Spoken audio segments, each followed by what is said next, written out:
Bueno, este entonces ejercicio, una vez más, no está en la semana pasada, sino en la anterior, en la semana que sería del 9 de mayo, si no me equivoco, sí, del 9 de mayo en el aula virtual, lo pueden buscar ahí y en esa guía hay otros ejercicios más que también están todos pensados para el repaso del parcial.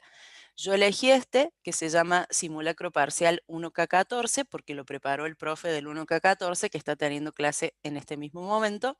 Así que eso no significa ni que el 1K14 vaya a tener ese parcial, ni que los demás cursos lo puedan descartar, ¿sí? Le puso esa marca porque como todos se llaman simulacro parcial, bueno, para diferenciarlos. Dice realizar un programa completo en Python que a través de un menú de opciones se permita ejecutar los siguientes puntos. Primero, ingresar el número y el palo de 3 cartas de la baraja española.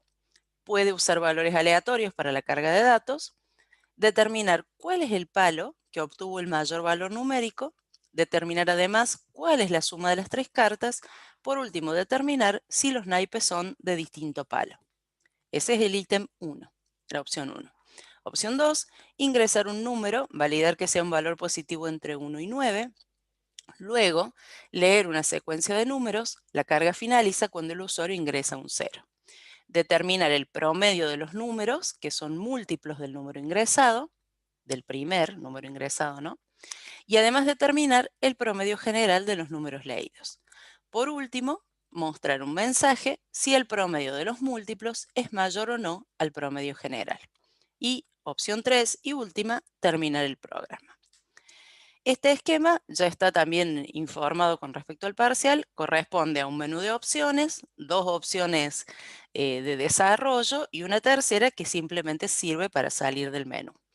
Así que mi consejo sería empezar por la creación del menú, que es lo que se puede hacer, digamos, un poco más de memoria. Entonces vamos a abrir PyCharm, que no lo hice antes, siempre les recomiendo a ustedes abrirlo, pero yo no lo hice. Y vamos a preparar un primer proyecto, háganlo ustedes también. Vamos a crear un nuevo script. Voy a cerrar este, spoiler, spoiler, y voy a crear un nuevo. Le vamos a poner Python file, ejercicio 7. O no, le voy a poner simulacro 1K14, así nos acordamos de lo que estábamos haciendo. Simulacro 1K14, que es el título que tiene en la guía. Bueno, como les decía, voy a checar un poquito acá, así podemos de reojo ir mirando el enunciado. Lo primero es preparar el menú de opciones con estas dos opciones de desarrollo y la tercera para salir. Como ustedes saben, a esta altura, un menú de opciones se controla con un ciclo, con una variable opción, y esa variable opción se inicializa o se fuerza a un valor en la primera lectura que asegure que el ciclo se va a ejecutar al menos una vez. No teniendo Python un ciclo 1n, lo forzamos para que eso suceda. Entonces, en este caso, el ciclo sería mientras la opción sea distinta de salir, en nuestro caso la opción de salir es la opción 3, y esa variable opción requiere, como toda variable que controla un ciclo while, dos lecturas. Una lectura que iría antes del ciclo y una lectura que iría dentro del bloque de acciones al final, ¿no? Eso es lo que hacemos siempre en un ciclo while y es lo correcto de plantear para evitar un ciclo infinito. Estos dos serían en un ciclo normal, en un ciclo 0n, serían dos ingresos por teclado. Nosotros, en cambio, reemplazamos el primer ingreso por un valor cualquiera distinto al de salir. Pueden poner 1, 28, el número que quieran, pueden usar NaN si prefieren. Lo importante es que sea distinto de salir para asegurarnos de que ingrese al bloque al menos una vez. Y una vez dentro del ciclo, sí le vamos a solicitar al usuario que ingrese la opción elegida, ¿no? La opción por la que quiere trabajar en esta vuelta, en esta iteración. Pero antes de pedirle que ingrese su opción, tenemos que mostrarle cuáles son las opciones que tiene disponibles. Entonces eso lo hacemos a través de una sucesión de prints. Ponemos menú de opciones o algo así como título Y después empezamos con un print por opción. No hace falta que copien todo lo que dice el enunciado, es un título de referencia. El primero le vamos a poner baraja, le voy a poner, porque es un juego de cartas. Y el segundo es una secuencia de números, así que le voy a poner secuencia. Mientras sea identificable cada opción, está bien. Y, como siempre, no nos vamos a olvidar de incluir una opción para salir. Entonces, con estas tres, tenemos preparado el menú para empezar a trabajar. De nuevo, una recomendación que hemos repetido a lo largo de estas semanas, prueben que el menú se comporta como debe antes de ponerse a desarrollar para después no estar en el medio del código preguntándose por qué no anda y quizás se trata de que no estaba bien planteado el menú. Entonces voy a hacer una primera ejecución, vemos las tres opciones, vemos la opción de salir, comprobamos que si pongo cualquier cosa, el menú no falla, ¿sí? Cualquier opción vuelve a mostrar el menú y lo único que provoca que salga de la ejecución, que salga del ciclo, es ingresar 3, que es la opción de salir. El menú funciona bien, por ahí se ve confuso este amontonamiento de mensajes. Si bien en el parcial no es prioritario el desarrollo de la pantalla o un buen diseño de la pantalla, si les queda un ratito, siempre se agradece que se entienda mejor, así que una de las estrategias, pueden usar lo que ustedes quieren, es poner un separador, ¿no? Voy a poner yo acá un separador doble y lo pongo al principio y al final del bloque como para darme cuenta de que se acaba de elegir la opción. ¿Qué es lo, no siempre me preguntan, no siempre va dentro del while? ¿Qué cosa no siempre va dentro del while? Siempre va dentro de un while el menú. No sé a qué se refiere la pregunta. Claro, siempre va dentro de un while. Sí, no, eso sí, la estructura siempre es un while. No, porque va a funcionar una sola vez con if. Tiene que ser un ciclo para que aparezca así, ¿sí? Yo elijo una opción, me lo vuelve a ofrecer. Elijo otra opción, me lo vuelve a ofrecer y así hasta que salgo. Repasen el material de la ficha donde se explica cómo tiene que funcionar un menú de opciones. Bueno, con esto, entonces listo, acá empezamos a desarrollar cada una de las opciones. La primera opción, que es la 1, la vamos a verificar con un if, ¿sí? Acuérdense que el esquema es un ciclo while para ir ofreciendo el menú y dentro del bloque un conjunto de if else para cada una de las valores posibles de la variable opción. Empecemos con la opción igual a 1, que es el de la baraja española, y acá, dentro de este if, empezamos a trabajar como si fuera un programa separado, ¿sí? Un programa que dijera lo que pide el punto 1, que es ingresar el número y el palo de 3 cartas de la baraja española, puede usar esos valores aleatorios para la carga de datos. Esos serían los datos de este problema, ¿sí? Esta sería la parte de los datos. Repito, todo este desarrollo se va a hacer tabulado dentro de este if, porque cada opción va a ser un pequeño programa independiente, digamos, dentro del conjunto del menú que estamos preparando. Entonces, vamos a ingresar el número y el palo de estas 3 cartas, puede ser por teclado o puede ser aleatorio.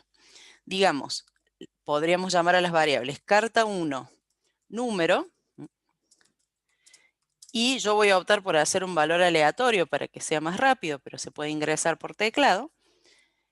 Sería un valor aleatorio, una carta de la baraja entre 1 y 12, que son los valores posibles.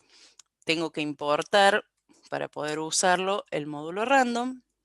Y entonces acá voy a poner random.randint, en este caso, entre 1 y 12. Ese sería el número.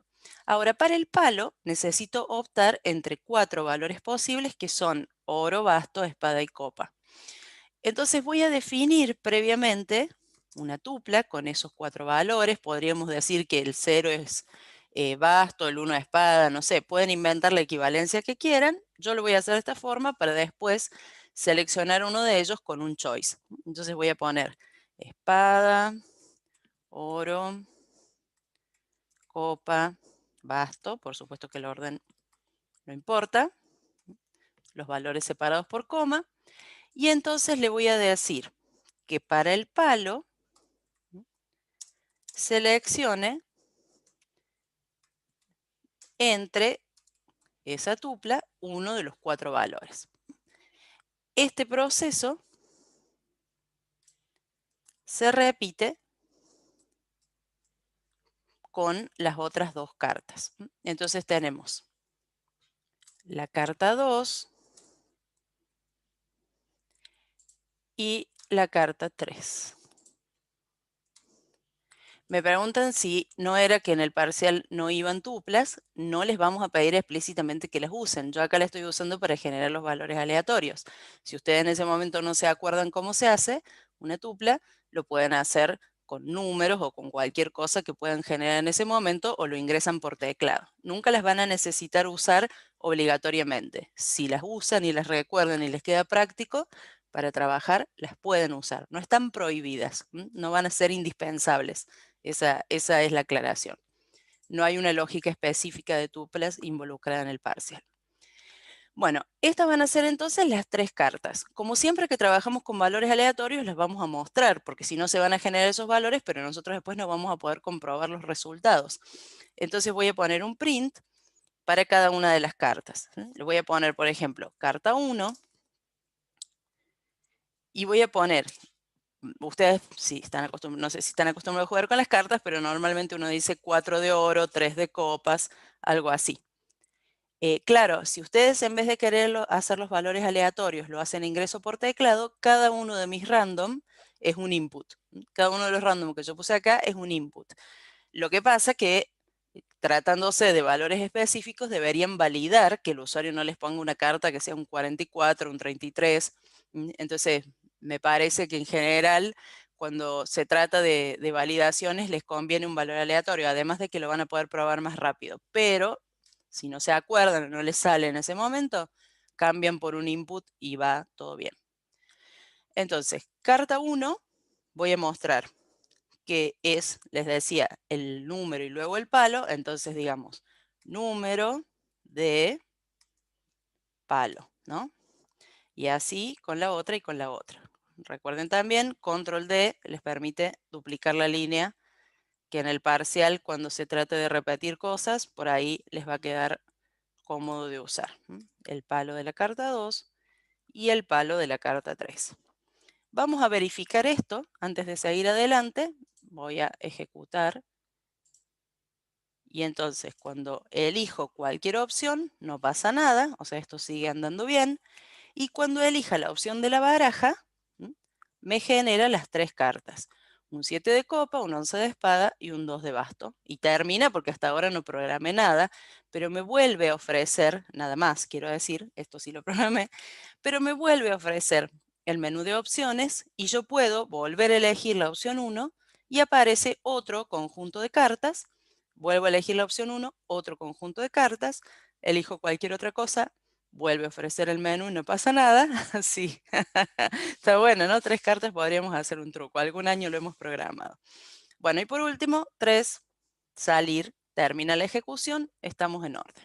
Seguimos trabajando siempre dentro de la opción 1. Fíjense que este ítem podría perfectamente ser un programita solo. Por eso les digo que ya cada bloque va teniendo como su independencia, su prestación aparte del resto del enunciado.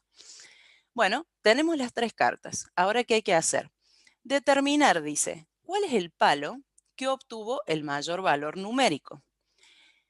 Por más que en el enunciado se aclare siempre, no usen min y max para buscar el mayor y el menor. En este caso, aunque quisieran, no les serviría de nada. ¿Por qué?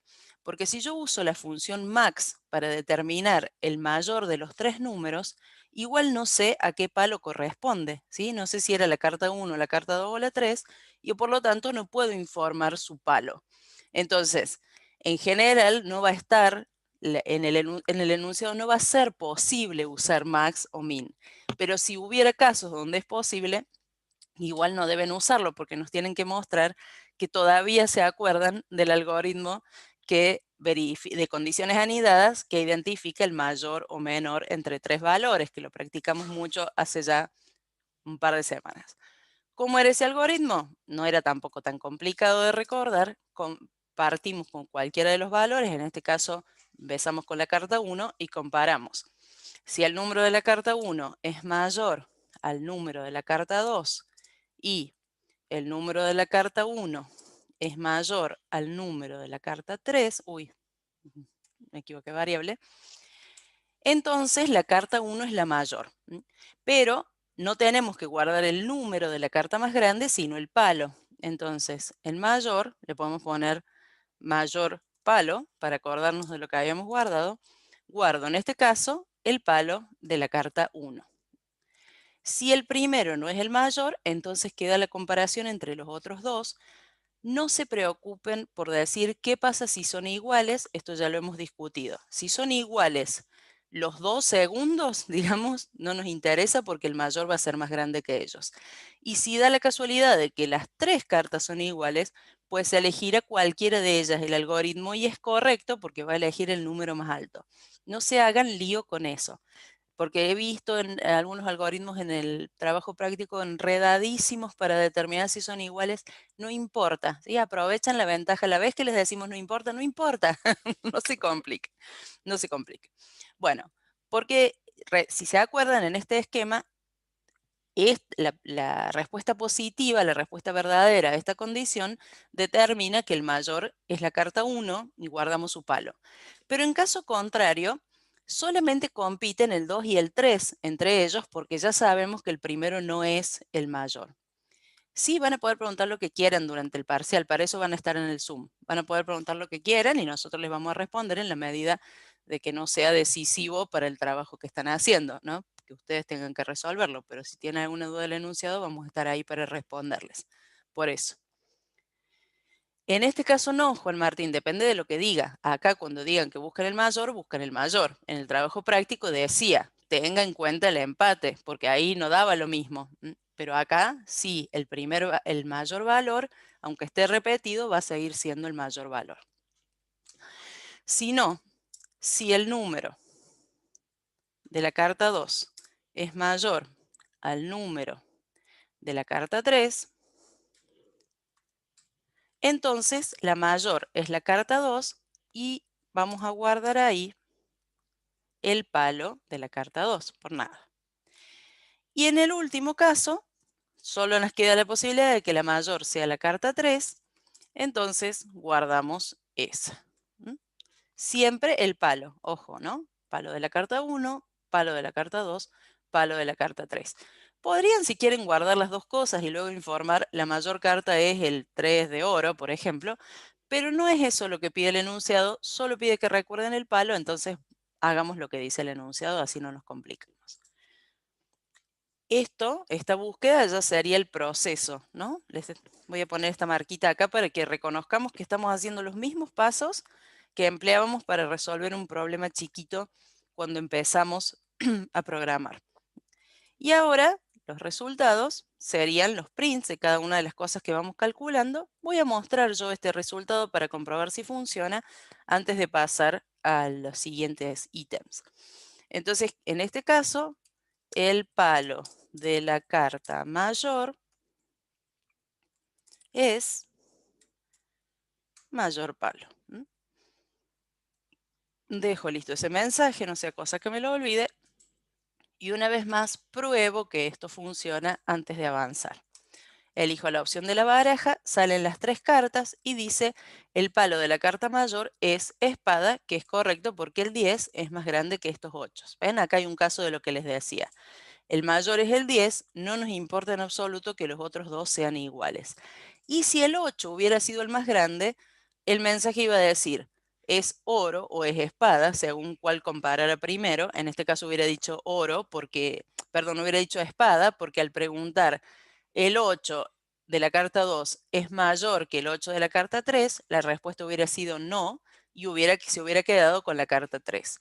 Pero era perfectamente válido porque el 8 era el más grande de todos, así que está bien. Volvemos a probar otros casos. A ver, acá Acá es un caso, miren, justo el random me hizo el favor de mostrarles eso. Tenemos dos 9 y un 4, y entonces el 9 es el más alto. Y fíjense que de los dos 9 elige el de copa. ¿Por qué?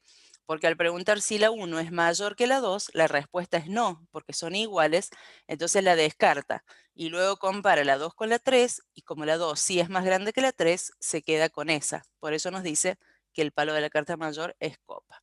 La solución sería válida con cualquiera de los dos palos, pero se cumple que el número es el más grande del conjunto.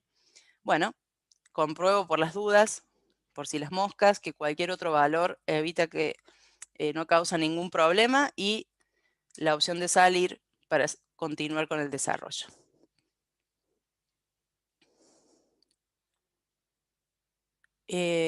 Acá está. Me preguntan por la tupla de palos, pero está acá. No tengo nada arriba, mira. Me preguntan Santiago. Acá está la tupla. Tic. Acuérdense que el IDE también los va ayudando mostrando estas líneas que indican por dónde van los bloques, ¿no? Entonces, toda esta línea nos dice que estamos acomodando el bloque if correctamente, y a su vez, este if dentro de la opción que sirve para elegir los mayores tiene sus propias líneas, ¿no? Eso nos hace notar que estos son otros bloques correspondientes a cada una de estas condiciones. Esa ayudita también sirve para asegurarse de que uno está alineando correctamente.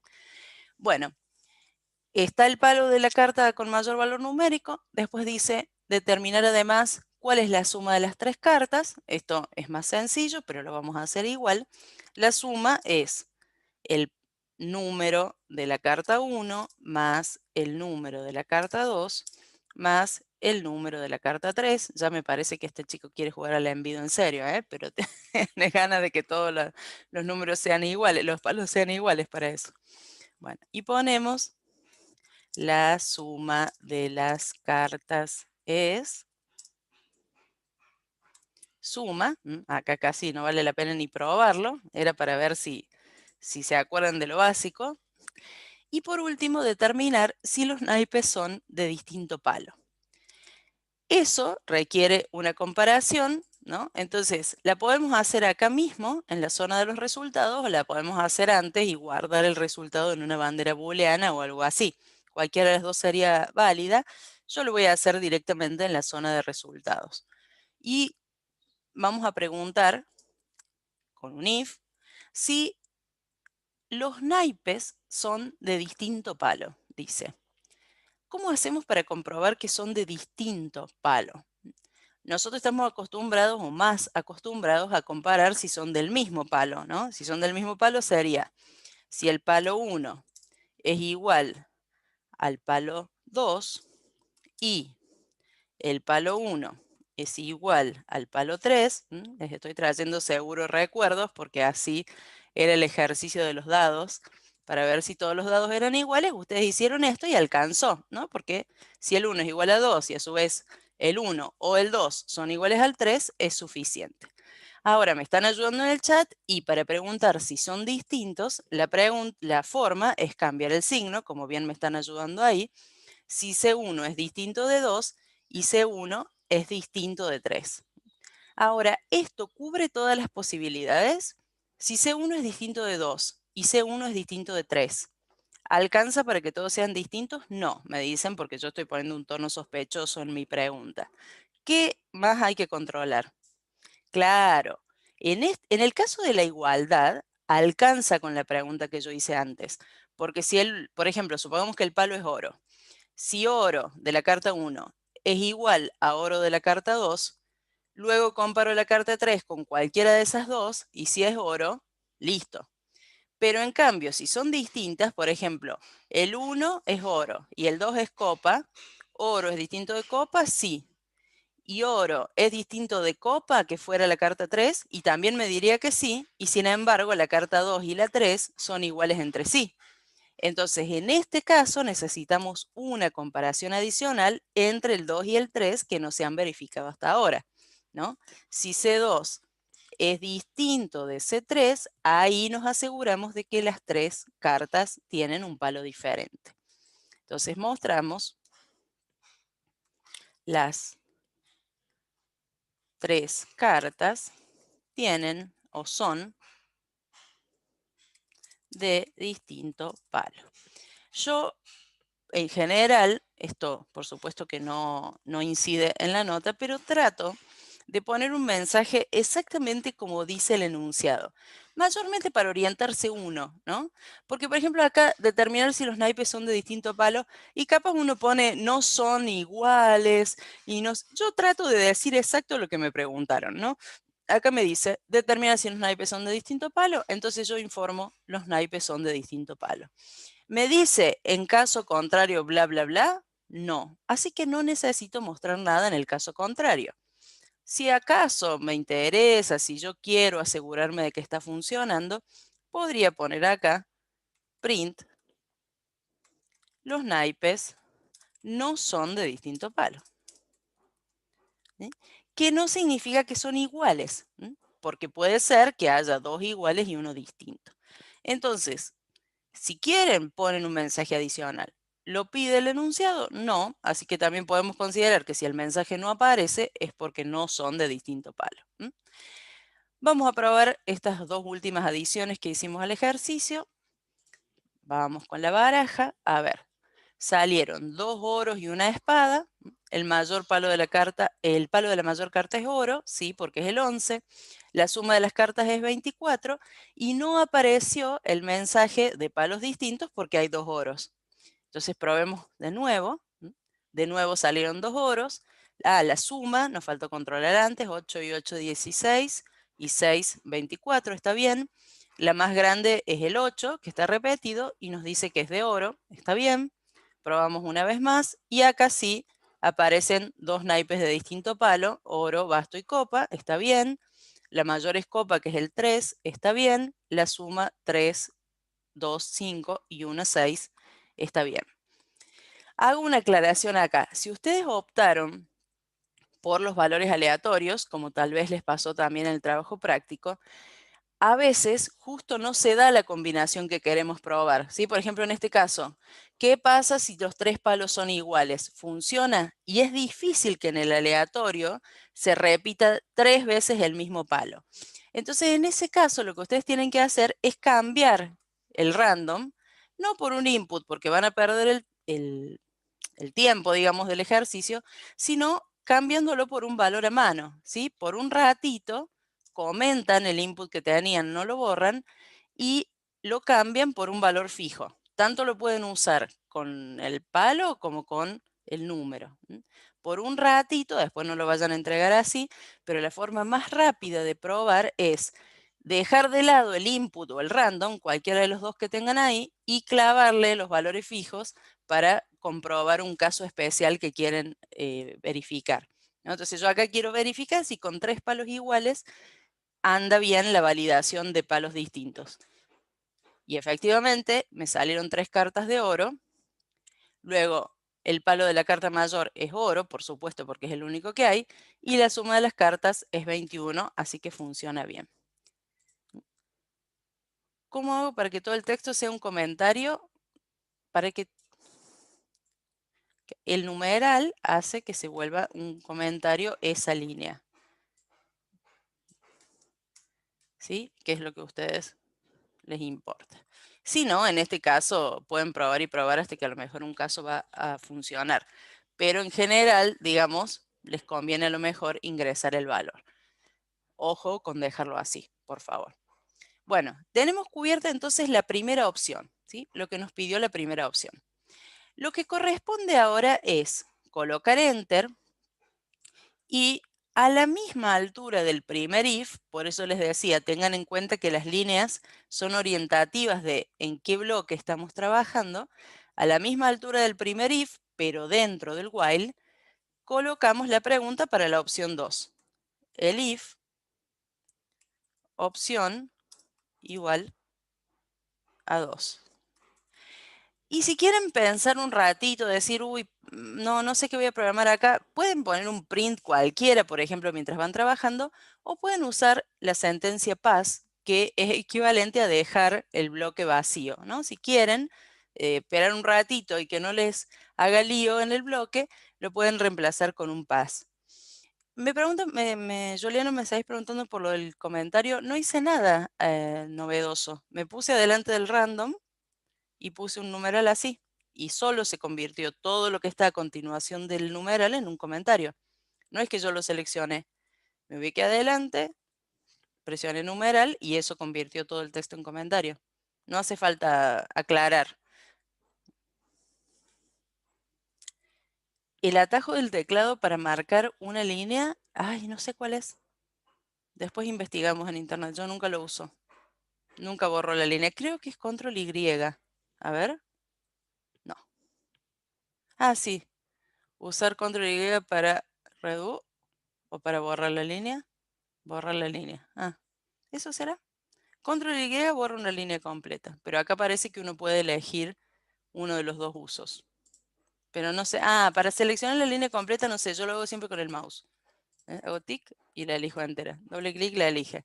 Pero seguro que hay un atajo. Aunque no sé cuál es. Después lo identificamos. Yo lo hago con el mouse. Ah, porque ustedes lo ven en mi pantalla que yo selecciono la línea entera, claro, pero lo hago con el mouse.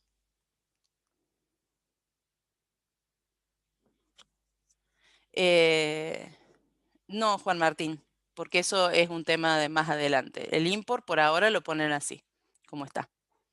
Igual no van a usar varias funciones y no es tanto esfuerzo. Bueno, entonces seguimos.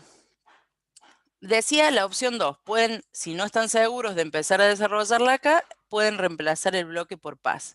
Pero sobre todo lo que les quería mostrar, porque a algunos casos se los he explicado y otros no, es que tengan en cuenta que aparte de estas líneas, estas marquitas que están junto a las instrucciones, en este caso al lado del while y al lado del if, que son un signo menos, lo que permiten es contraer, colapsar, se llama, ese bloque relacionado con esa condición. Entonces, si yo, fíjense, presiono este signo menos, todo lo que escribimos para la opción 1 desaparece y se pierde. Ah, no, re que había programado toda la opción y se perdía al momento de entregar. No, ahí está, sigue ahí.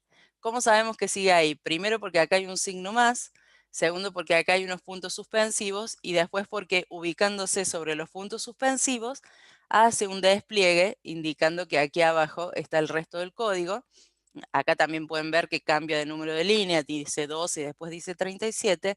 Pero por ahí cuando el programa se pone largo, queda práctico, ¿no? Colapsar eso y seguir adelante con la opción 2. Pueden usarlo si quieren, si les queda cómodo. Con el while también lo podrían hacer, pero básicamente no van a tener más lugar para programar, ¿no?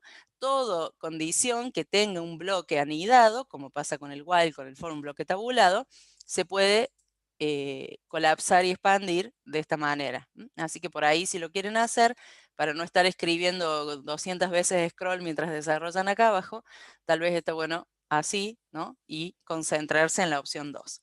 Bueno, repito, este pass no es obligatorio de ninguna manera, simplemente reemplaza un bloque vacío, porque si ustedes lo quieren dejar así nomás, ven, acusa un error el intérprete, por más que uno dice, para, que estoy trabajando, el IDE sigue diciendo, pero te falta un... Bueno, así que el pass permite reemplazar un bloque mientras lo van pensando, ¿sí? O ejecutar una vez más la opción 1 antes de desarrollar la 2. ¿Sí? Por ejemplo, este sería un caso. Bueno, voy a empezar con la opción 2. Ah, para. Comprobé tal cosa en la opción 1, le meto un pass acá y la puedo volver a ejecutar a la 1 tranquilamente. Ah, sí, anda bien la suma, que no estaba segura si la había controlado. Salgo y sigo programando tranquila, ¿no? Entonces, pueden hacerlo así, con los bloques vacíos, incluso lo pueden hacer así antes de empezar, que es la sugerencia que les dejo en el material. Pueden hacer todos los if con los pas adentro para no olvidarse de nada y recién después empiezan a desarrollar las opciones. Bueno, vamos con la opción 2. Dice, ingresar un número, validar que sea un valor positivo entre 1 y 9. Bueno, le vamos a hacer caso, vamos a ingresar un número y le vamos a decir al usuario que es un valor positivo entre 1 y 9. Ingrese un valor positivo. No hay otra opción de todas maneras si se encuentra entre 1 y 9, pero lo vamos a decir como lo dice la guía, ¿no? Así, con el signito menos que aparece a la orilla del bloque. Bueno, entonces con este número, luego hay que controlar que sea positivo, un valor positivo entre 1 y 9, porque ya sabemos que el usuario carga lo que él quiere. La recomendación que les hacía en las clases anteriores y que voy a repetir ahora es, si es entre 1 y 9 inclusive, en valor positivo entre 1 y 9 inclusive. Igual sería para preguntar a lo mejor, para estar seguros en un parcial, 1 y 9 incluidos, ¿sí? Igualmente, cuando nosotros hacemos un enunciado parcial, tratamos de cubrir todas las ambigüedades posibles, pero bueno, alguna duda les puede surgir siempre. Sí, sí, perfecta la pregunta. En este caso, incluido el 1 y el 9. Decía, en casos anteriores, cuando hemos hablado de validaciones, yo siempre les sugiero pensar esto como un if, porque por ahí como un ciclo se hace más difícil de pensar, creo yo. Así que voy a repetir este consejo hoy, ¿no? Ustedes tienen que validar que el número se encuentre entre 1 y 9. Validar significa avisarle al usuario si cometió un error y permitirle que ingrese otro número. Entonces, en este caso, ¿cuándo cometería un error? Cuando el número sea menor a 1 o mayor a 9. No puede ser y mayor a 9 porque no existe, ¿no? Menor a 1 y mayor a 9 a la vez no existe. Entonces es menor a 1 o mayor a 9. Si lo pensamos como un if, si ese número es menor a 1 o el número es mayor a 9, es un error. Entonces, ¿qué hacemos? Le avisamos que hay un error. Bueno, ahí está. Y le permitimos ingresar nuevamente. Entonces tomamos este mensaje y lo pegamos acá, pero dentro del if. Sí, puede ser 0, pero el enunciado dice un valor positivo entre 1 y 9. Así que por más que sea positivo, o por más que sea un 0, no lo tiene que admitir. Si es 0, el 0 es menor que 1. Ah, me dice Agustín, con 0 termina, pero eso es otra cosa. No dice eso acá. Todavía no llegamos a que con 0 termina. Estamos haciendo la primera línea. Porque dice, luego leer una secuencia de números. Ese es otro paso. Este es el primero. Este es el primer paso. Entonces acá, voy a poner esa referencia acá para que nos entendamos. Acá es ingresar un número y validar que se encuentre entre 1 y 9. ¿Sí? Entonces, claro, Ignacio, sí, eso es lo que iba a explicar ahora. O sea, se ingresa un número, ¿no? Y nosotros comprobamos si es inválido para pedirle que lo ingrese otra vez. Entonces, si el número es menor a 1 o mayor a 9, le avisamos que es inválido y le pedimos que ingrese otro. Algunas personas prefieren poner este print con el error aparte. Yo, porque quiero hacerlo más rápido, a veces lo pongo directamente dentro del mensaje del input, ¿no? Le avisamos que ingresa un valor inválido y que por lo tanto tiene que ingresar otro. Ahora, si el usuario en este segundo ingreso vuelve a cargar un número que es menor a 1 o mayor a 9, ya no tenemos chance de volver a corregirlo, ¿sí? Nos implicaría poner otra vez un if acá y dentro de ese if otro input y así. Entonces, para no hacerlo de esa manera, porque no es lo lógico, no es lo que va a funcionar, en realidad este control no es un if, sino que es un while. Mientras el número sea menor a 1 o mayor a 9, le pedimos otro. Y esto se repite todas las veces que el usuario cargue un valor inválido. La única manera de salir de este ciclo es colocando un valor inválido, un valor válido. Vamos a probarlo de esa manera. Vamos a ejecutar el programa una vez más. Ahora voy a elegir la opción 2 y voy a comprobar primero que si pongo un valor entre 1 y 9 anda bien. Ahora pruebo un valor que que es menor a 1, por ejemplo el 0 que les preocupaba recién, dice que es inválido. Pruebo un valor más grande que 9. muchísimo más grande que 9, un negativo por las dudas, siempre me vuelve a pedir otro, y solo cuando cargo un valor entre 1 y 9, en este caso termina porque todavía no pusimos nada. Si ponen continuo, continue, y si no ponen nada, vamos por parte. Si no ponen nada, falla la conversión con el int, ¿sí? Si hacen eso, se rompe, y eso no lo pueden evitar, así que no lo van a controlar por ahora. Igual que si pusieran una letra. Solamente podemos controlar que el número se encuentre dentro de los intervalos aceptables. ¿Sí? Entonces, a la pregunta de Lautaro, si no pongo nada, se rompe, como ves acá, y no es necesario que lo tenga previsto en su programa. El continuo no sé, en este caso, para qué sería. Me pregunta Vittorio, pero no sé para qué sería, en qué ayudaría el continuo. Si no le pido, acuérdense que el ciclo while funciona como con una doble lectura. Él ingresó un número, se equivocó. Si yo dentro del bloque no pongo otra lectura, va a ser un ciclo infinito.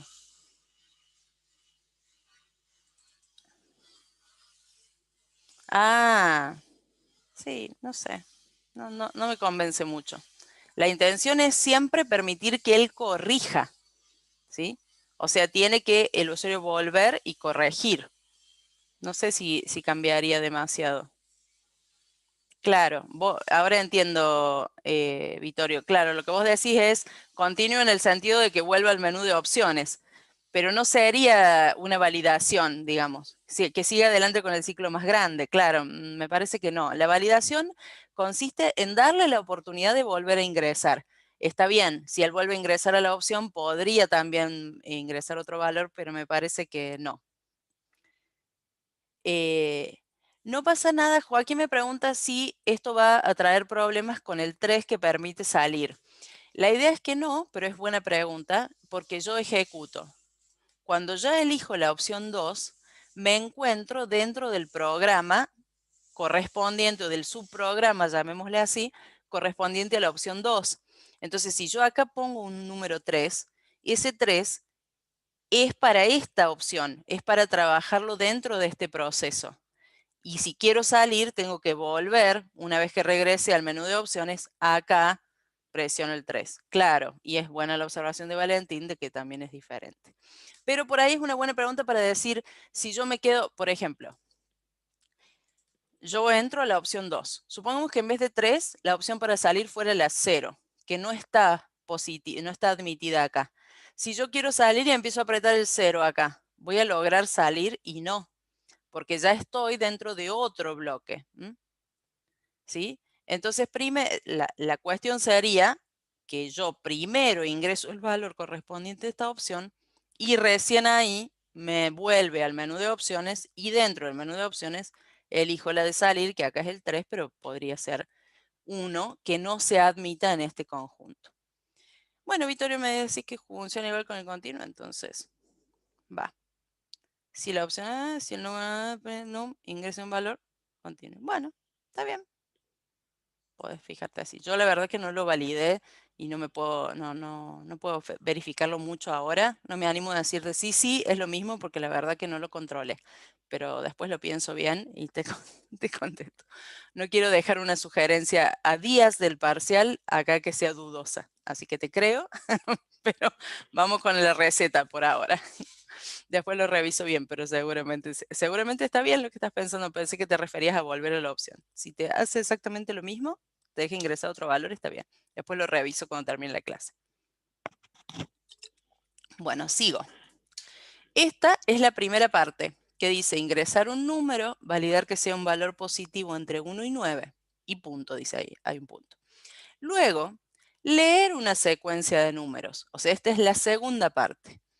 La carga finaliza cuando el usuario ingresa un 0. Entonces ahora, a la misma altura de la primera carga, pero dentro de la opción 2, colocamos cargar, voy a poner acá para ubicarme en lo que estamos haciendo, cargar secuencia de números con 0 termina. Esta variable, acá yo me encontré con un dilema gravísimo que seguramente les estará pasando a ustedes. ¿Cómo llamo a esta segunda variable? Porque también se llamaría num y se va a hacer bardo. Entonces, yo acá, claro, otro num, dice Lautaro, me gusta. Otro num. Sec de secuencias, tiraron por ahí que también me gustó. Y si no, yo había ido por la práctica, sí, de decirle num1 a esta y a la otra num2, ¿no? Entonces acá había dicho num2 tal cosa, ¿no? En este caso, ahí les contesto las otras preguntas, denme un segundito. Había puesto num2 acá, ¿sí? O secuencia del número de la secuencia, bueno. Yo había puesto num2 acá, lo que les quiero mostrar es un detalle, ahora en serio por las dudas. Y había puesto, bueno, por supuesto, ingrese un valor o ingrese un número, podría decir, pero bueno, ingrese un número con 0 termina, ¿sí? Entonces, por ejemplo, uno dice, uy, pero yo quiero que esta se llame num. Bueno, a aquella le pongo valor, o le pongo num1, o le pongo como sea. Si ustedes cambiaron de idea con respecto al nombre de la variable anterior, no hagan un buscar y reemplazar, que es el consejo que les quiero dar, ¿sí? No hagan un control F o control R, que es lo más común, ¿no? Control R, yo busco, no sé, la palabra print y la cambio por print 1, no sé. Y eso reemplaza todos los valores que sean print por print 1. Supongamos, no sé para qué querría hacer eso, pero esto es un buscar y reemplazar. No hagan un reemplazo porque en otros lados puede decir num y van a terminar rompiendo todo el código y no es la idea. Cuando ustedes necesitan cambiar el valor de una variable, si se ubican sobre la variable, fíjense que yo la seleccioné y automáticamente me marca los otros lugares donde esa variable está actuando como tal. Entonces ustedes presionan botón derecho, refactor, rename, o presionan Shift F6, que es el equivalente, el modo abreviado, y en vez de num la llaman, por ejemplo, valor, ¿no? Refactor. Entonces, en todos los lugares donde decía num, ahora dice valor, en vez de que se pongan a borrar y pisar y a lo mejor se equivocan de una en una y se rompe todo, ¿no? Si ustedes cambian de idea, repito, con respecto al valor de una variable, tienen la posibilidad de botón derecho, refactor, rename y lograr que se cambie en todos lados. Acá ponerle valor y num es medio que me voy a olvidar cuál es cuál, así que podríamos ponerle mejor num1 en mi idea y a la otra num2, o como dicen ustedes, a esta ponerle num y al otro ponerle número de la secuencia, que también me gustaría. Entonces, está bien, le voy a... le estaba... Sí, este truco, y vos sabés que yo lo comento siempre porque soy muy indecisa. En la vida en general soy indecisa, sobre todo con las cuestiones. Ay, le puse lo pinté este color, pero no sé si está bien o no. Entonces, es una opción que me salva la vida, porque si no andas tiqui, tiqui, tiqui por todos lados cambiando y seguro que una te faltó cambiar y después no te das cuenta porque no anda. Bueno, entonces le podríamos dejar num, como dijimos recién, y a esta, en vez de num2, que queda medio choto, llamarlo número de la secuencia, como me decían ustedes ahí. Otro num, confieso que también me gustó, pero numsec podría ser, ¿no? Para que nos ubiquemos que este es el número de la secuencia. Bueno, este es un segundo paso de todas maneras, que es el que carga la secuencia. Esta secuencia sí se termina cuando el usuario ingrese un 0. Entonces, es otro while, distinto al de la validación, donde controlamos que el número sea distinto de 0. Y si el usuario ingresa un número distinto de 0, nosotros aquí adentro haremos el proceso que corresponda, pero sobre todo no nos vamos a olvidar de hacer la segunda lectura. Entonces la segunda lectura va a ser igual a la primera, pero dentro del bloque de acciones. Para que el usuario sepa que no entró en un ciclo infinito, sino que le estamos pidiendo más números, puede ser ligeramente diferente el mensaje que está dentro del bloque. En este caso le puedo poner ingrese otro número y con 0 termina. Siempre la aclaración de con cuál termina viene bien, pero si se lo olvidan, por ejemplo acá, no sería tan grave porque ya fue informado en el primer ingreso. Casi siempre tratamos de que haya una diferencia sutil para que se note primero que hay una repetición y después para ustedes mismos saber que están entrando al ingreso correcto. Antes de seguir con el proceso en sí, vamos a probar si esto anda, o sea, cómo se tiene que comportar. Primero tengo que ingresar un valor positivo entre 1 y 9. Ahí les contesto la pregunta, un segundito. Un valor positivo entre 1 y 9, voy a ingresar, por ejemplo, un inválido de nuevo para ver que la validación sigue bien. Me vuelve a pedir otro, ingreso el 4 y ahora dice ingrese un número con 0 termina. Si ingreso el 0, dice otro, con 0 termina. Ay Dios, ¿qué pasó? ¿Qué rompí? A ver. Miren, usé mal la variable esta. Fíjense qué error sutil, porque la variable estaba definida y ¿por qué no sale del ciclo? Porque entré en un ciclo infinito justamente porque la variable que estoy cargando 2 veces no es la variable de control. Muy bien. La que es la variable de control es esta, la del proceso que estoy cargando por segunda vez. Muy bien. Espero que estén tan atentos en el parcial como están con lo que estoy haciendo. Me alegro de que se hayan dado cuenta rápidamente cuál era el problema. Vamos otra vez. Vuelvo a cargar la secuencia. Ahora voy a poner un valor válido. Ingrese un número con 0 termina. Siempre la primera prueba, como acabo de hacer, es que termine. 0 termina. Uf, qué alivio. Anda. Vamos a probarlo otra vez. Un valor positivo. Un número con 0 termina. Cualquier cosa. Otro. Cualquier cosa. Otro. Cualquier cosa. Otro. 0 termina. Bien. La carga de datos está correctamente planteada. Primero la validación y luego la secuencia. Vamos a ponerle espacio acá, muy importante porque se está viendo feo el mensaje de input. ¿A quién le importaba? A mí, solamente a mí. Me habían preguntado si no se podía ponerle none a la variable y adentro del while directamente el input. Sí, se puede. Es como que lo estás forzando el ciclo a 1n, Mayra, pero en ese caso ten en cuenta que el proceso, en vez de quedar acá, como lo puse yo, el proceso tiene que quedar después del ingreso, ¿no? Porque sí, el primer dato del ciclo está dentro del bloque de acciones. No me parece tan buena idea de todas maneras.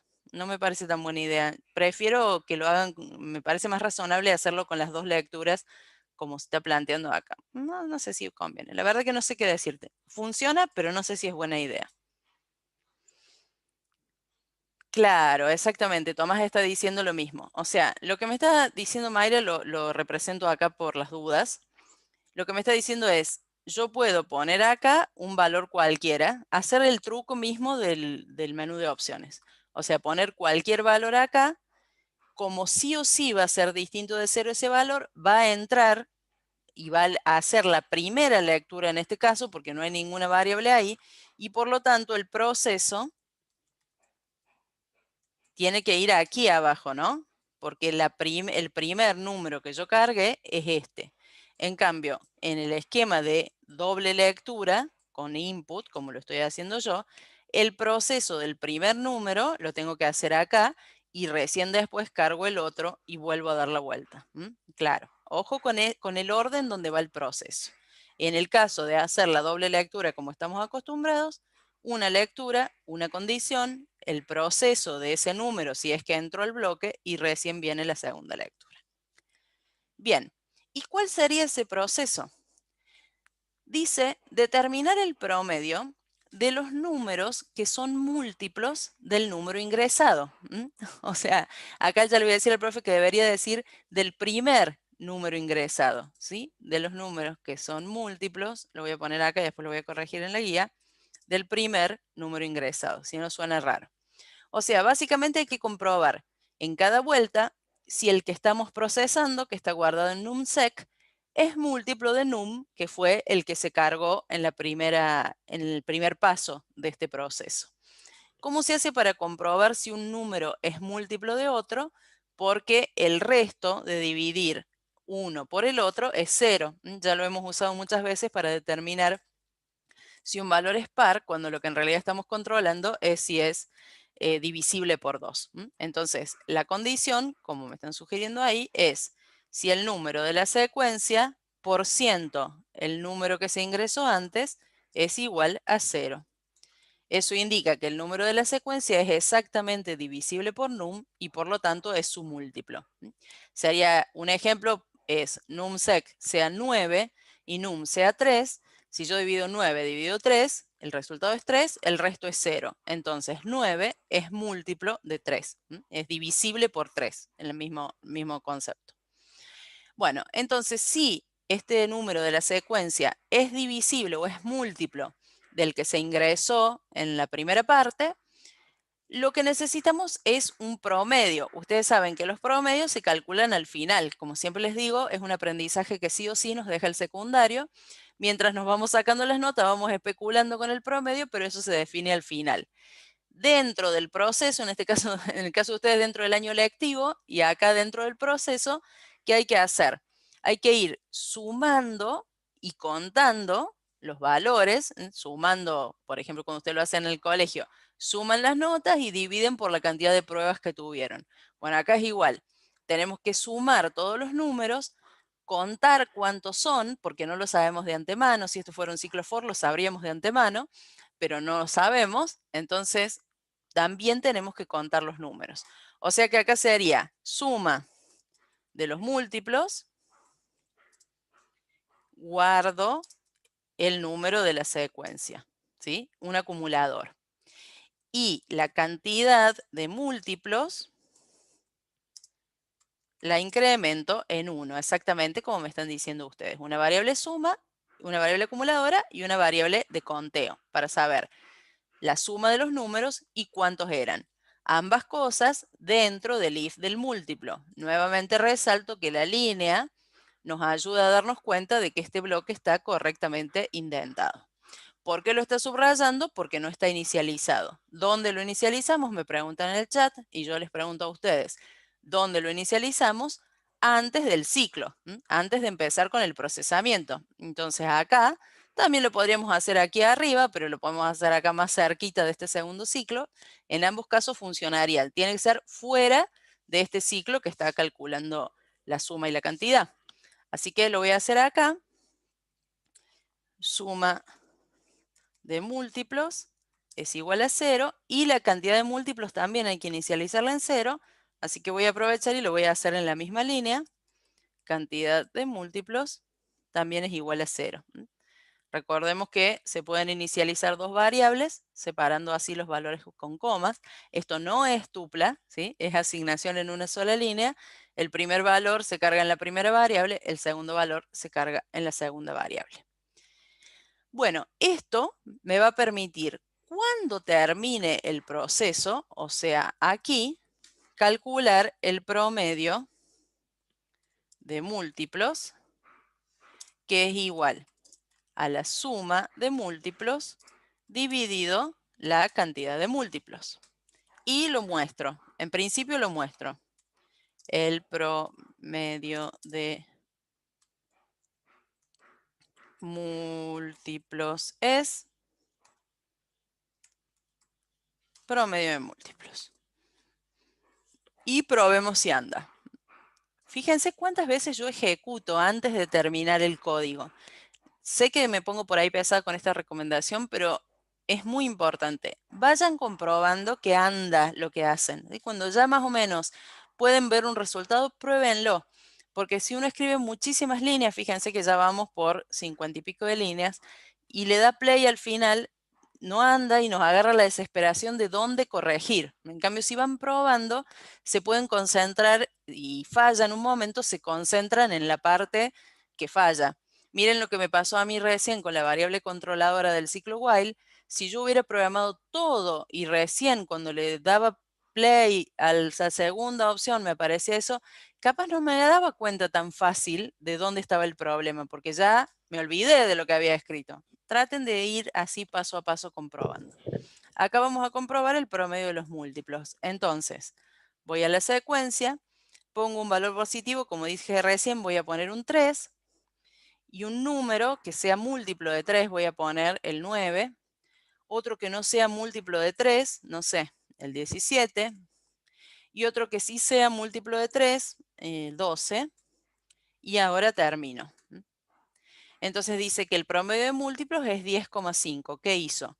Sumó el 12 con el 9, esto le dio 21, ¿sí? 21, que dividió 2 es 10,5, ¿no? El 17 no participó de ese promedio. ¿Qué habría que probar ahora? Números negativos no los va a dejar pasar. A ver, un valor positivo entre 1 y 9. Ah, sí, números negativos sí los va a dejar pasar. Tenés razón, Lautaro.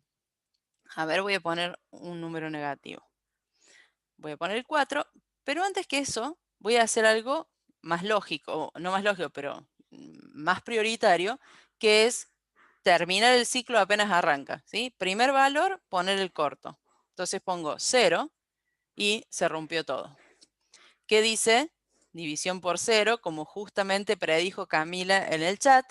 Si la cantidad de múltiplos es 0, el promedio se rompe porque no se puede hacer división por 0. Me dio este error porque no hay ningún valor para procesar. Pero aun cuando yo ponga valores, ¿sí? Si yo, por ejemplo, digo, pongo el valor positivo y ahora pongo un número y pongo otro y ninguno es múltiplo de 4, entonces cuando yo coloco el 0, también se rompe, porque ni el 7 ni el 10 eran múltiplos de 4, por lo tanto ni los conto ni los sumo. Así que hay que hacer ese control previo. Si ustedes le ponen un NaN, que es lo que me están sugiriendo acá, igualmente no evitan el problema, porque la división se va a ejecutar. Si yo, por ejemplo, acá arriba, hago promedio de múltiplos es igual a NaN, cuando llegue a este punto, igual va a dividir por 0, ¿no? Y si lo inicializo en vez de con NaN con 0, pasa exactamente lo mismo, porque yo siempre estoy pasando por ese cálculo. Lo que tengo que evitar es pasar por el cálculo. Entonces, como están diciendo varios en el chat, como corresponde, lo que hay que hacer acá es una condición. Si la cantidad de múltiplos, que es el divisor, es distinto de 0, solo en ese caso calculo el promedio. Y en caso contrario, acá tenemos dos opciones. O podemos asignarle 0 a la variable, ¿sí? Promedio múltiplo es igual a 0. O podemos poner un mensaje y solamente mostrar el promedio de múltiplos en caso de que se pueda calcular. Como en este caso, además, se va a comparar después, como dice en el enunciado, se va a comparar el promedio general con este promedio de múltiplos y tal, mi sugerencia siempre es ir por la asignación forzosa del 0, ¿no? Porque al final, ¿qué va a pasar en este caso? Volvemos al ejemplo de recién. Yo voy a ejecutar la secuencia. Ingreso un valor positivo, bueno, lo termino de una. Y dice el promedio de múltiplos es 0.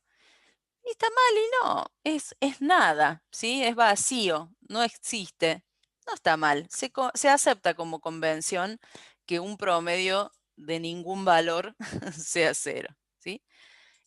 Pero sí, la otra forma es, me están diciendo que podríamos controlar mayor o igual que 1 o mayor que 0. Esta condición puede ser de distintas maneras, siempre que se aseguren de no dividir por 0. Pero bueno, así tenemos contemplado el promedio de múltiplos en todos los casos y de paso, este es el sector de los resultados, así que le voy a poner el título acá. Bien, ¿qué sigue? Determinar el promedio de los números que son múltiplos del primer número ingresado, además de determinar el promedio general de los números leídos. ¿Cómo calculo? ¿Cómo hizo para agregar el if y después intentar el print? Dice, el print no lo intenté, pero si lo quisiera intentar, te pones adelante y presionas Tab y se intenta. ¿Sí? Ah, el promedio. Sí, te pones delante y presionas Tab y lo tabula. El último print dentro del if. Lo que pasaría acá es, miren, me están diciendo, ¿qué pasa si yo pongo, en realidad lo tendría que hacer acá, ¿no? Tendría que hacerlo así, mostrarlo solamente si lo pude calcular y acá poner un mensaje que diga, por ejemplo, no hubo múltiplos de,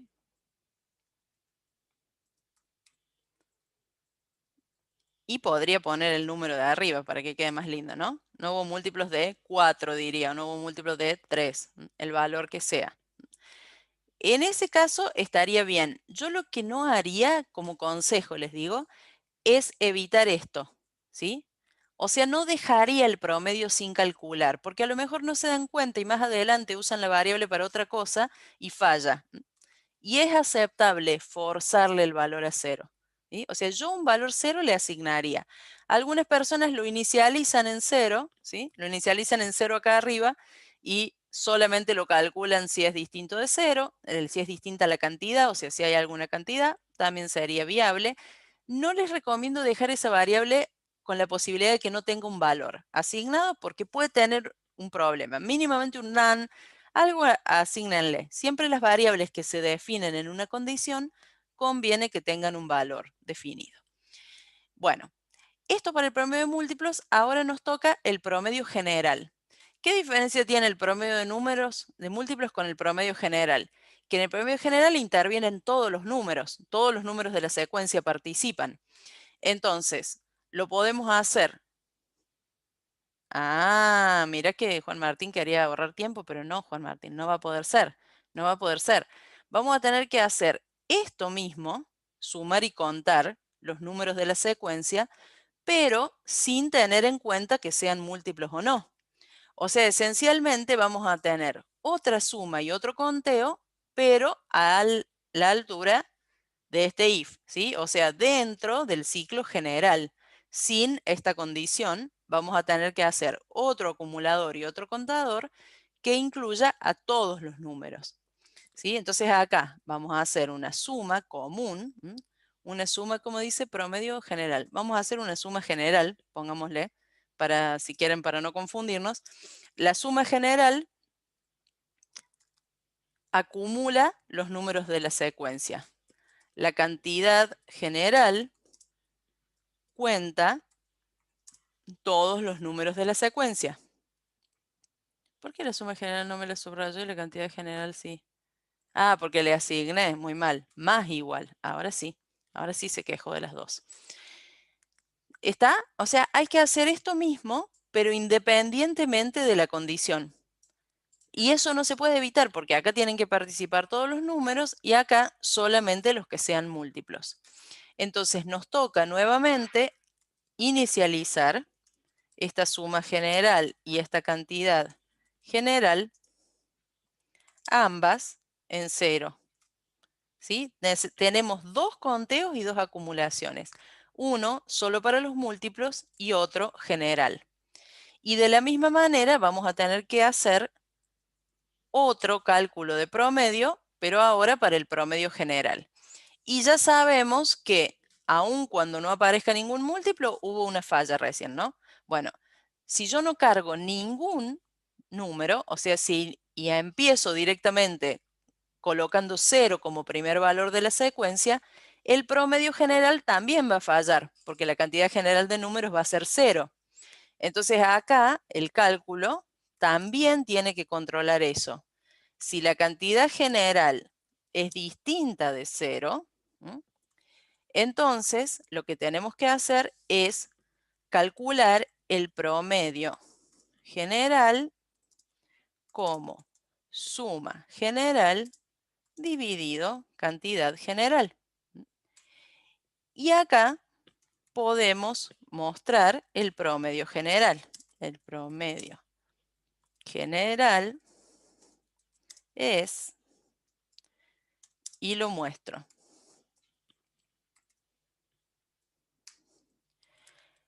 Y en el caso contrario, entonces, como en la situación anterior, forzamos el valor 0 y en vez de mostrar ese 0, si a ustedes les parece que no tiene mucho sentido, no se cargaron valores en la secuencia. Vamos a probar si esto funciona. Le voy a poner tal vez un comentario acá. Entonces, vamos a poner cálculo,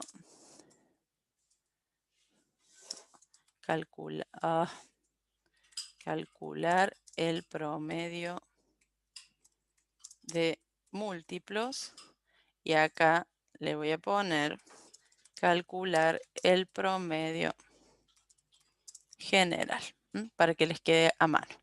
Vamos a probar esto que ya se está haciendo medio largo para seguir adelante sin probar.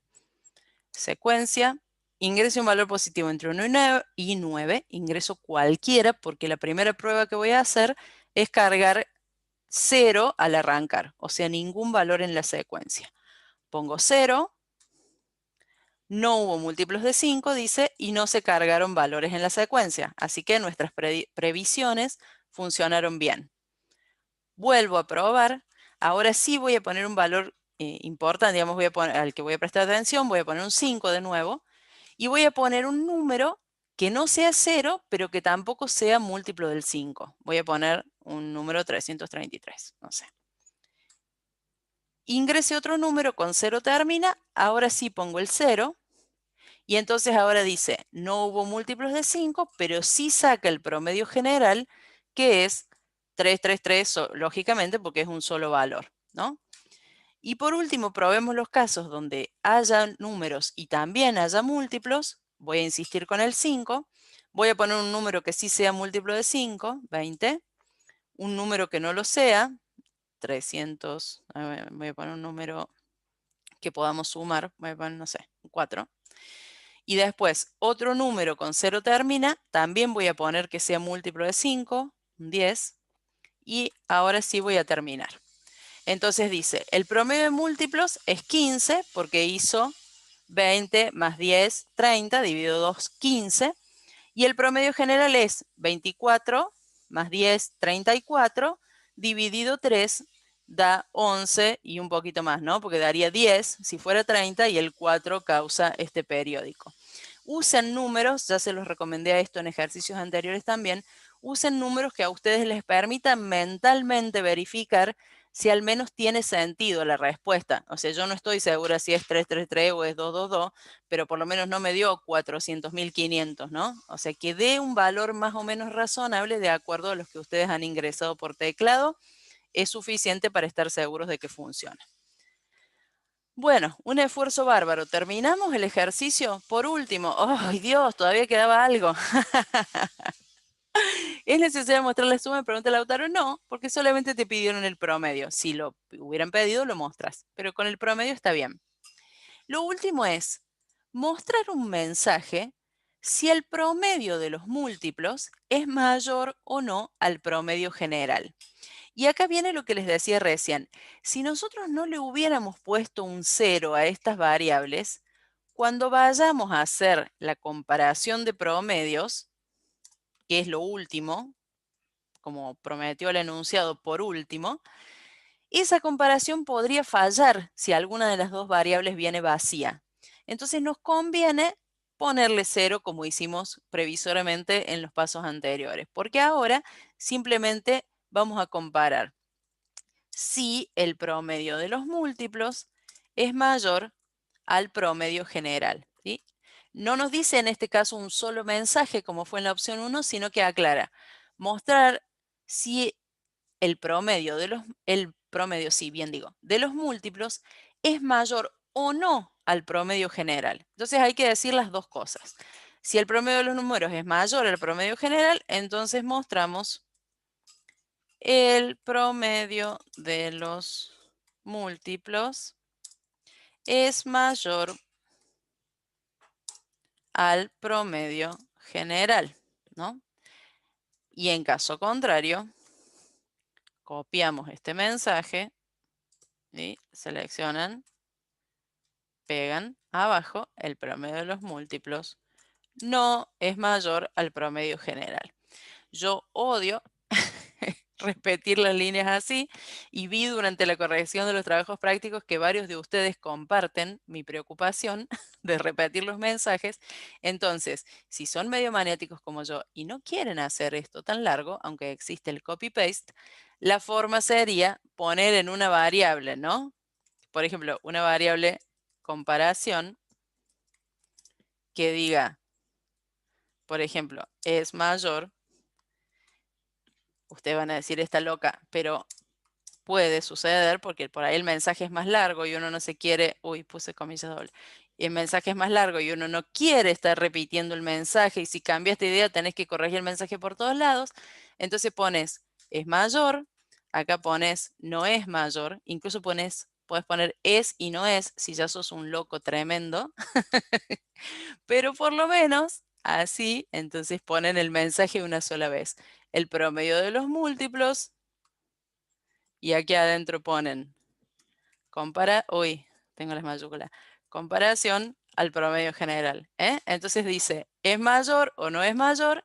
Y el resto del mensaje es siempre el mismo, ¿sí? Vi que varios lo hicieron con los dados de la guía y me pareció muy bien. ¿Sí? Ponen una variable con la parte del mensaje que cambia, de hecho podría haber sido es y no es, o podría haber sido vacío y no, si querían ir al extremo.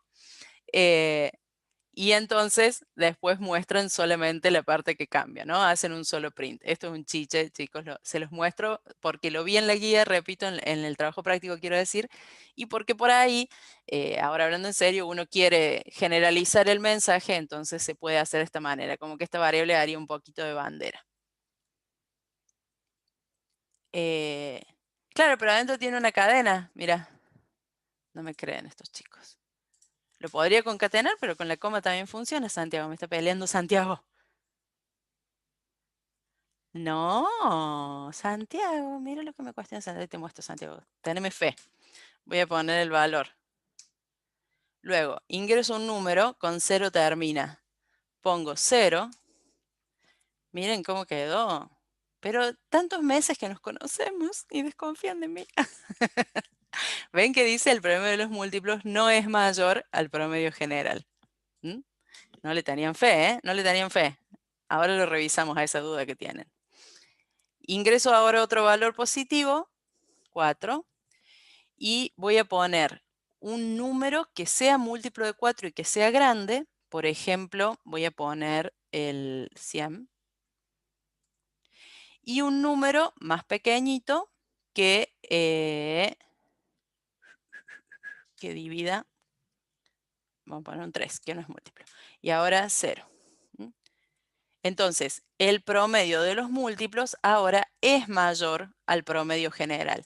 ¿Por qué? Porque el promedio de los múltiplos es 100, que es el único número, y en el caso del promedio general hizo 100 más 3 y lo tuvo que dividir por 2, entonces le dio 51,5 y es más pequeño, ¿sí? Para probar las dos variantes. Repito, como dije hace un ratito, elijan estratégicamente los números para comprobar que todo funciona bien. Bueno, ahora salgo, la duda que tenían, ahora en serio, la duda que tenían es, ¿yo no debería usar el más para concatenar? Sí, como son todas cadenas, también podrían hacerlo así, y armar una sola cadena. Pero acuérdense que el print permite mostrar una combinación de constantes y variables separado por coma. Si luego mi variable tiene una cadena, pues le va a mostrar el contenido, al igual que si tuviera un número, como vinimos haciendo arriba. Así que cualquiera de las dos es válida. Si esto fuera un input que solamente admite una cadena como ingreso, ahí sí se ven obligados a unir con el signo más. Pero en este caso, de las dos maneras funciona bien. Bueno, son las 9:30 justas y necesito terminar la clase porque muchos de ustedes van a seguir con otros temas, con otras materias. Entonces les quiero mostrar solamente que dentro de la presentación, ¿sí? Dentro de la presentación, como en el caso de la semana pasada, les dejé un paso a paso o una especie de guía de cómo deberían ir avanzando a lo largo de los distintos opciones, el distinto desarrollo. Acá tienen el menú de opciones, acá tienen la opción 1 con los pasos a seguir y su correspondiente código, y acá el truco de expandir y contraer para que no se lo olviden. Y por último, la opción 2 también con su desarrollo, ¿sí? El código acá en el chat ya lo pego, pero voy a terminar el video en este punto, así les queda la referencia y me queda un ratito más para responderles las dudas, ¿sí? Espérenme un segundito. Terminamos acá el video y sigo con ustedes.